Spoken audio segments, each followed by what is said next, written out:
काल हायकोर्ट खंडपीठ औरंगाबादमध्ये एक याचिका मी दाखल केलेली इलेक्शन पिटिशनची आणि निवडणूक छाननीच्या दिवशी जे माझे ऑब्जेक्शन होते समोरची पार्टीच्या विरोधात आणि मला असं वाटत होतं की त्यांचा फॉर्म कॅन्सल होईल, पण 4 तासची हिअरिंग झाल्यानंतर 8 तास त्यांनी वेटिंग घेतलं आणि रात्री 11 वाजता त्यांनी निर्णय दिला आणि मला कुठं ना कुठं संशय येते की माझी मागणी, माझ्या वकिलांची मागणी खरं होती, पण फॉर्म इनव्हॅलिड न करता त्याला व्हॅलिड केलं, त्याबद्दल मी याचिका दाखल केली. मग तुमची पुढची दिशा कशी असणार आहे, कशा प्रकारची पुढची दिशा आता सन्मान्य हायकोर्ट डिसाईड करणार ना.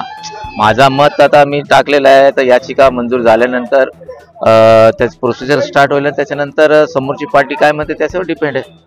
पण मी ठाम आहे, कारण 2014 मध्ये असंच झालं होतं आणि मला माहित होतं की काहीतरी गडबड आहे आणि सुप्रीम हायकोर्टाने माझ्या फेवरमध्ये दिला आणि सुप्रीम कोर्टाने माझ्या फेवरमध्ये दिला, पण वेळ गेला त्यात, ती हरकत नाही. पण आता मला वाटतं की 100% या केसमध्ये मला न्याय भेटेल.